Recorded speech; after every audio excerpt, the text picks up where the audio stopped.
Well, hi, everybody. I'm Don Stewart. Welcome to another edition of Your Bible Questions Answered. Today is Tuesday, April 16th, 2024. And today we're going to answer a question that gets very often asked with respect to what's going on right now in the Holy Land, particularly Israel, between the Israelis and the Palestinians. Just who exactly are the Palestinians?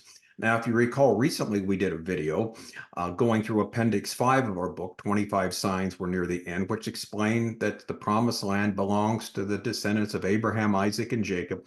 There's no question about that. To no one else. Abraham's son Isaac, he was the promised son, and his son Jacob, and they are the ones who have inherited the Promised Land, and there's no doubt about that from Scripture. So that brings up the question, who are the Palestinians? So we're going to basically briefly talk about this. Now, we also added an appendix to our book, 25 Signs We're Near the End, Appendix 6, called Who Are the Palestinians? And I'm going to develop it further. We have like 4 pages right now in there, but this is what we're going to go through today. And I think you'll get enough to understand what's going on here. All right. To understand the current situation in the Middle East, and especially in the land of Israel, first and foremost, it's essential that we precisely know the identity of the people group known as the Palestinians. Who are these people? Where they come from? Are they indigenous to the land? Do they have their own unique language? Was there a Palestinian leadership or government?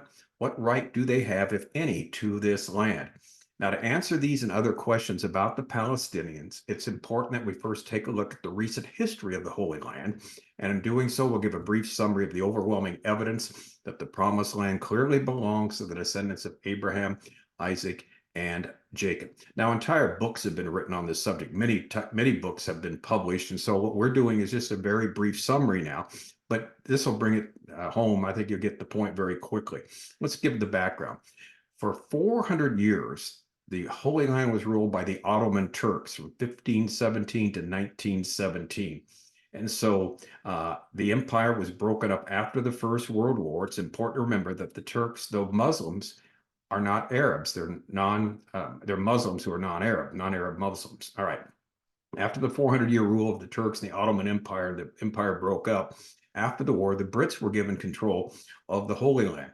However, after the constant fighting between the Jews and the Arabs in the region, they grew weary of governing this area. So they turned it over to the United Nations to do something about it. And that's where we come to the United Nations partition plan. Now, we talk about this in our book, 25 Signs We're Near the End, and sign number 3, that on November 28th, 1947, the General Assembly of the UN voted to partition the Holy Land into 2 states, namely a Jewish state and an Arab state. They not only gave the Jews the authority to create a modern state, but also granted the Arabs living on the west side of the Jordan River to also create an independent Arab state that would border Israel.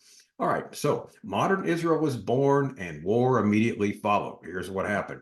As is well known, the Arabs rejected the UN partition while the Jews accepted it. Hence, as we indicated in sign 3 of our book on May 14th, 1948, the modern state of Israel was born. 5 nations declared war against Israel the very next day after it acknowledged itself to be a legitimate modern state. While they attacked the new Jewish state, they did not prevail. An armistice was declared in 1949. Accordingly, instead of having their own state, and this is important, the Arabs who lived in the West Bank became part of the country of Jordan, while those who lived in the South, in Gaza, became part of Egypt, to the point we will discover that there never has been, quote unquote, a Palestinian state. In other words, they could have had their own state then, but they refused to do it, and they fought the Jews to hopefully destroy any type of idea of a Jewish state, which didn't happen. The state of Israel was then formed and remained. And so the Jews that were left after the War of Independence, after the armistice, the ones in the north, basically became, part of the country of Jordan, who lived in the West Bank, as it were. And then the South, the ones in Gaza, became part of Egypt. Now, so that's kind of the history here. No Palestinian state, there never was. So where did the name Palestine come from? It's a great question. To understand the origin of the name Palestine, we must go back to the 2nd century AD. The Jews had rebelled against the Romans twice. Remember, in AD 66, there was the Jewish war that led to the destruction of the city and the temple in AD 70. And then the Bar Kokhba rebellion in the 130s of the 2nd century. And each time the Jews rebelled, the Romans put down the rebellion. Well, accordingly, Rome then just decided to get rid of Judea, get rid of Judea's any Jewishness that would refer to the area of Judea that was connected to it. So they renamed the areas Philistia, or the land of the Philistines, and that's where the English word Palestine comes from Philistia, the land of the Philistines. Again, to get rid of any Jewish recognition or call it Judea. Nothing like that. They want to forget that, put that in the dustbin of history, and call it now Philistia, the land of the Philistines, or Palestine. All right, interestingly, as we mentioned under sign 2, the Philistines ceased to be a distinct people group before the time of Christ. Hence, they have no ethnic connection whatsoever to present-day Arabs, even though it's the land of the Philistines. Add to this, Philistia, and this is important, would always refer to a geographic region. It never referred to a specific nation or a specific people group. When they talked about Palestine or Philistia, it was a region there.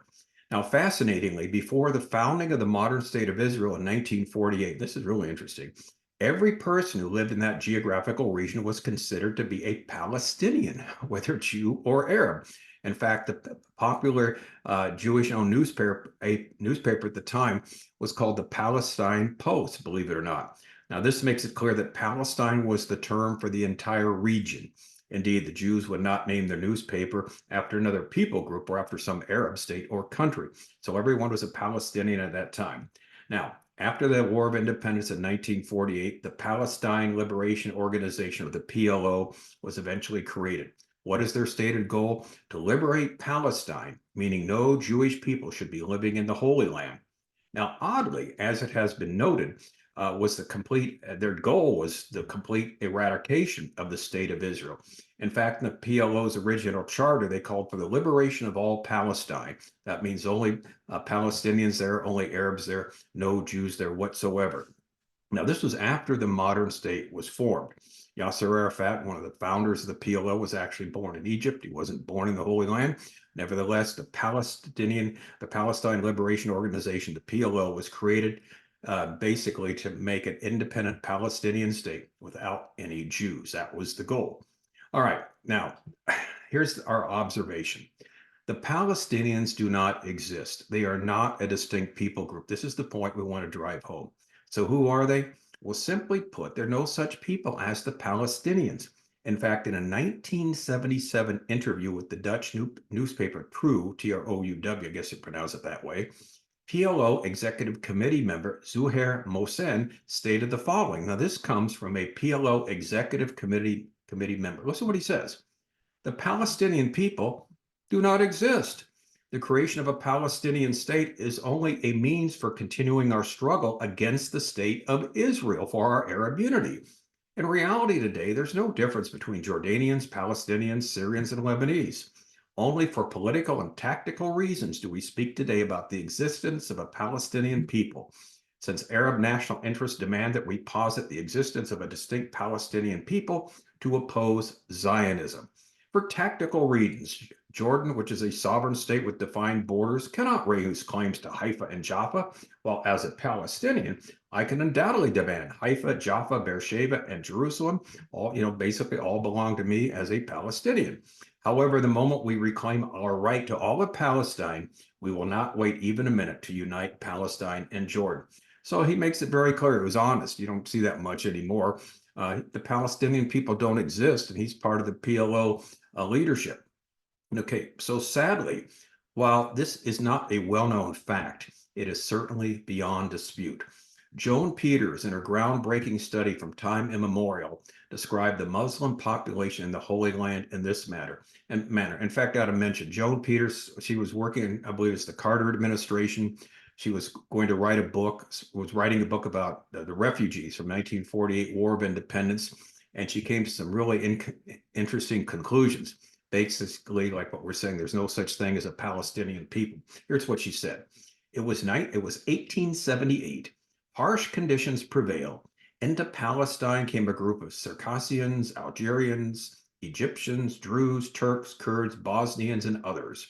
One historian deduced of the 141,000 settled Muslims in all of the Palestine, all of the total area in 1882, At least 25% of those 141,000 were newcomers or descendants of those who arrived after 1831. In other words, close quote, in other words, they were relative newcomers to the land. They had not settled there for countless centuries. For the further testimony of Joan Peters, who started to write one type of book, but ended up writing quite another, is highly relevant at this point. And this is from the beginning. This is where her eyes became open. She says this: from that starting point, again, looking at the plight of the refugees after the 1948 War of Independence, where you have these refugees who left the land because the Arabs told them to leave and they'd be able to come right back, but there was no place for them. They left. She said, from that starting point, I learned that the Arabs weren't the only unfortunates who fled their homes at the time of these Arab-Israeli War of Independence.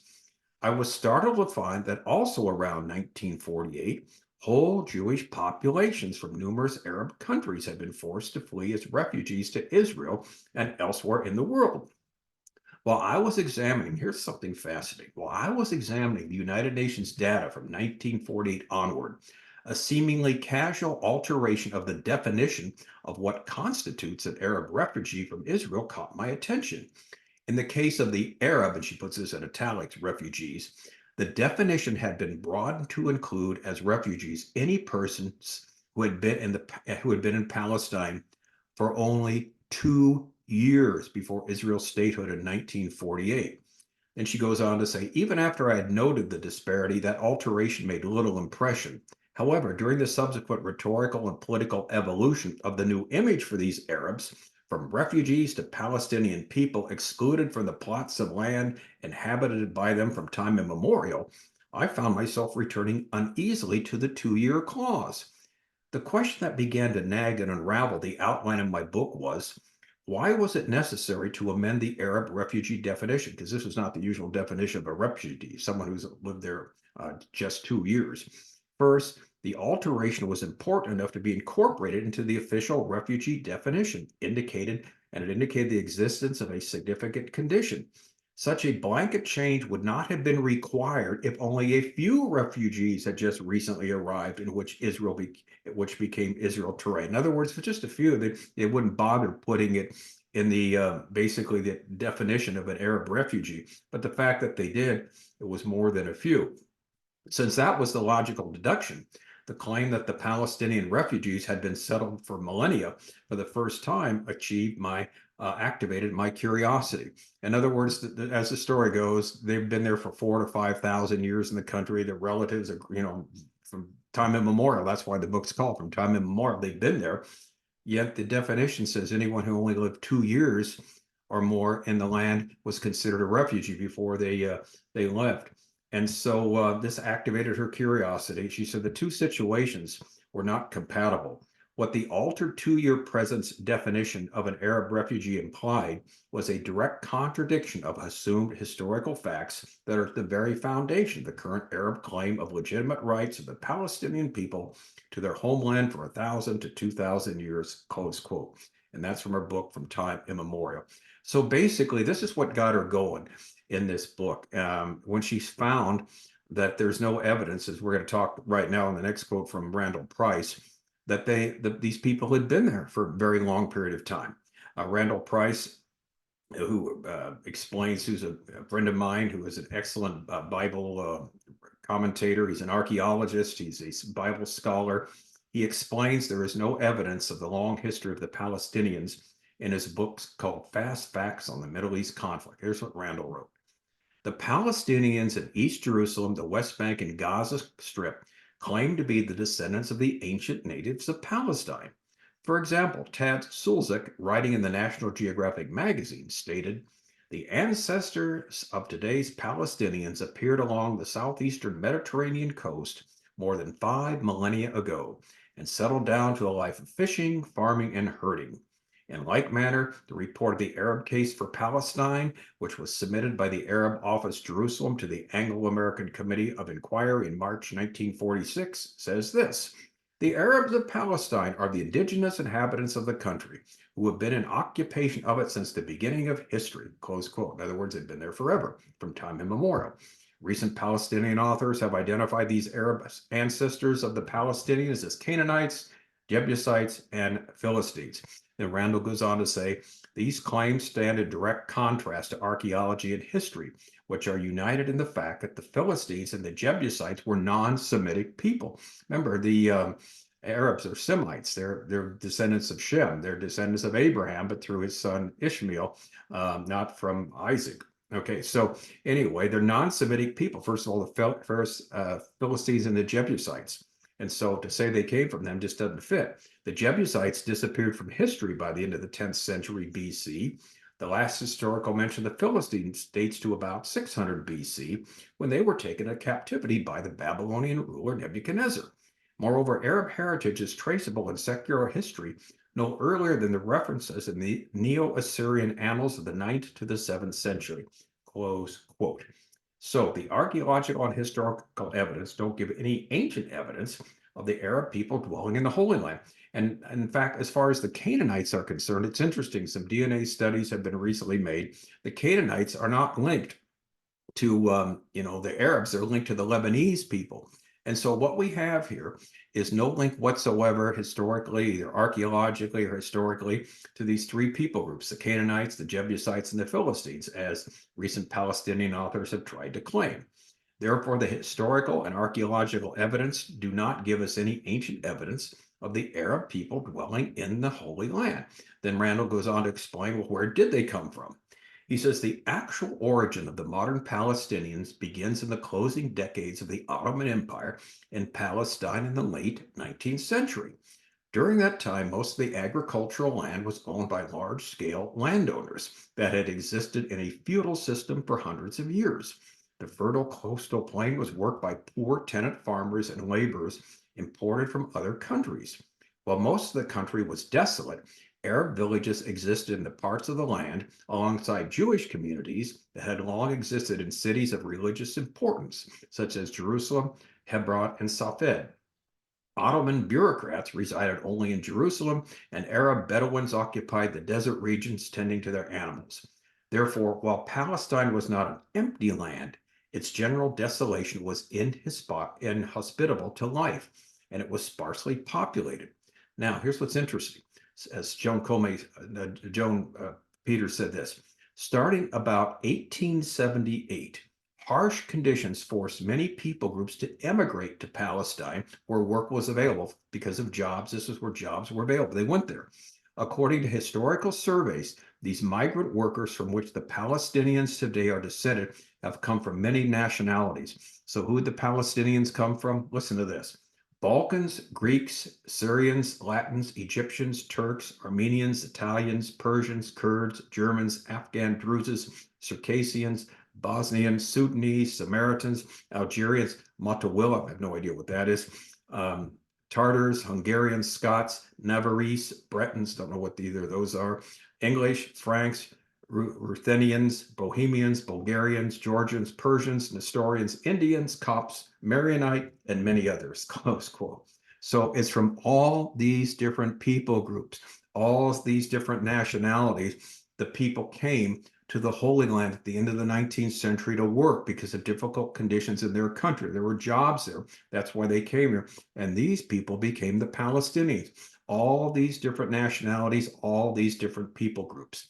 So simply put, there is no evidence whatsoever that the Palestinians have existed in the Holy Land from time immemorial. Not at all. Again, they were workers who came into the land, came in, left, and this is just, what has happened since the end of the 19th century.